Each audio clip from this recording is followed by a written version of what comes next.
반갑습니다. 3월 20일자 신문 일기를 진행할 국제신문의 김민주 기자입니다. 오늘은 절기상 춘분이고요. 부산은 낮에 최고 기온이 16도까지 오르긴 한데 미세먼지도 심하고 오후 3시부터는 비 소식도 있습니다. 그래서 여전히 꽃샘추위와 미세먼지에는 주의를 하셔야 될 것 같고요. 오늘 신문에 어떤 소식들이 있는지 한번 같이 살펴보도록 하겠습니다. 지난주 중에 이 억울한 성추행 주문에 둘러싸여서 극단적인 선택을 하신 손현욱 교수님 관련 소식을 전해드린 적이 있었는데요. 오늘 속보가 나왔습니다. 이 교수 사회의 어떤 좀 폐쇄성 이런 문제들을 지적하는 기사가 되겠는데요. 한번 같이 읽어보겠습니다. 제목은요. 교수 사회 파벌, 알력에 반복되는 음모, 주문 비리 이런 제목이고요. 한번 같이 읽어보겠습니다. 자, 동아대 손현욱 교수의 억울한 죽음과 관련해서 19일 부산의 A대학 B 교수는 극단적인 선택을 할 수밖에 없었던 손 교수의 심정을 이해한다 라면서 이 자신 또한 공금 70여만 원을 빼돌렸다, 유용했다 이런 어떤 루머가 퍼지면서 여전히 진실 공방을 벌이고 있다 이렇게 털어놨습니다. 자, 이런 사례들은 또 역시 여러 가지들이 있는데요. 마찬가지로 지난주 중에 전해드렸던 소식인데 제자 성추문 사건도 끊이지 않는다. 최근 부산의 한 의과대 교수, 이 양산 부산대병원이었죠. 제자인 여성 전공의에게 과도한 신체 접촉을 하거나 또 전북의 한 사립대 교수는 술에 취한 여제자를 강제로 추행했다. 이런 혐의로 경찰에 입건되기도 했습니다. 이게 의혹뿐 아니라 실제로도요. 사립대의 C 교수는 지난해 건물 공사를 맡을 건설사 선정 편의를 봐주는 대가로 금품을 받은 혐의, 그래서 1심에서 징역형을 선고받기도 했습니다. 이런 현상들과 관련해서 부산경실련, 경제정의실천연대거든요. 경실련 이훈전 사무처장은 대학이 유독 좀 그들만의 리그로 남아있는 굉장히 폐쇄적인 구조다 이렇게 지적을 하면서 공공기관처럼 외부 인사를 수혈해서 감시하는 제도를 운영할 필요가 있다 이렇게 이야기를 했다고 합니다.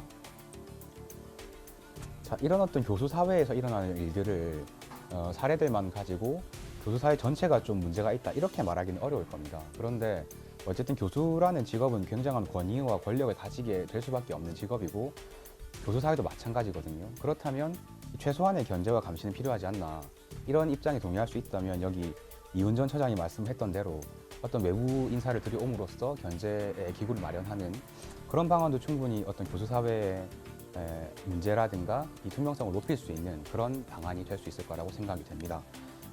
그리고 이 관련해가지고 한 가지 소식 더 간단히 전해드리면요. 손현욱 교수를 기리는 추모 전시회가 동아대에서 열린다 이런 소식이 있는데요. 손 교수의 유족과 동료들은 생전에 그가 작업한 작품들을 모아 오는 5월 29일부터 6월 15일까지 동아대 구민 캠퍼스 석당미술관에서 전시회를 연다고 하고요. 한 100여 점의 작품 중에서 70여 점이 실제로 전시가 된다고 합니다. 이 왼쪽에 보이는 이 보신 적이 있을 텐데 다대포에 전시되어 있는 손 교수의 실제 작품이거든요. 그래서 좀 상당히 독특하면서도 의미 있는 작품들을 만나볼 수 있는 그런 자리가 될 것 같습니다. 자, 그리고 다음 소식으로 넘어가겠습니다. 이 소식을 한번 다뤄볼 텐데요. 제목은 뉴스 빙자 SNS 불법 대선 운동 판친다 이렇게 제목이 달려 있고요. 작년에 이제 미국 대선 때 가짜 뉴스 문제가 상당히 소란을 일으켰던 적이 있는데 국내에서도 비슷한 이야기가 지금 나오고 있는 것 같거든요. 한번 관련 소식을 살펴보겠습니다.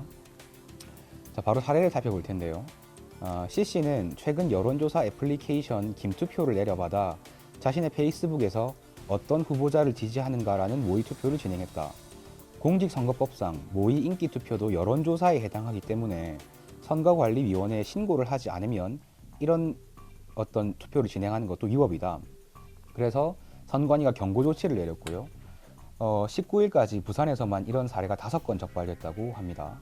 또 부산시 선관위가 지난 15일부터 이날까지 4일 동안 SNS를 모니터링해 가짜뉴스 80여 건을 적발했다. SNS를 이용한 선거운동은 선거일을 포함해 상시 허용되지만 광고 형태로 기사나 동영상을 게재하는 것은 금지된다. 이런 가짜뉴스는요, 사실처럼 받아들여지고 인터넷을 통해서 퍼진 이후에는 좀 되돌리기 어려운 그런 특징도 함께 가지고 있습니다. 좀 유례 없이 대통령이 파면되는 사태가 되면서 60일 정도의 대선 레이스가 시작이 됐는데 워낙 기간이 짧다 보니까 후보들이 자기의 어떤 공약을 어필하기보다는 서로 막 흠집을 내고 이 어떤 흑색 선전을 하는 그런 현상이 있을 거라는 어떤 지적이나 우려가 계속되고 있는데요. 특히 SNS도 마찬가지인 게 워낙 이제 이런 어떤 가짜 뉴스가 심하게 유포될 걸로 보이다 보니까 검찰에서도 지난 17일에 이런 좀 악의적인 가짜 뉴스는 생산자는 물론이고 유포자도 원칙적으로는 구속해서 수사를 하겠다 이런 방침을 밝히기도 했습니다. 또 실제로 이 어떤 아까 살펴봤던 김투표의 예시처럼 저도 이런 게 있는지 몰랐는데 정말 몰라서 법을 어기는 그런 경우도 생길 수 있을 것 같거든요. 그래서 특히 SNS에서 어떤 대선 관련해서 후보의 소식을 접했을 때 좀 특정 후보에게 지나치게 유리하다거나 지나치게 불리하다 이렇게 생각이 되면 한 번 더 사실관계를 확인해보는 게 조금 더 현명한 방법일 것 같습니다.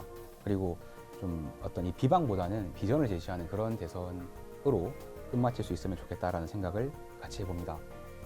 자, 오늘 신문 읽기는 여기까지 진행을 하겠고요. 오늘 또 20일 세계 행복의 날이기도 하다고 합니다. 좀 미세먼지나 꽃샘추위도 하루빨리 물러가고 우리 생활도 조금 하루씩은 행복해졌으면 좋겠습니다. 지금까지 신문일기의 김민주 기자였습니다. 고맙습니다.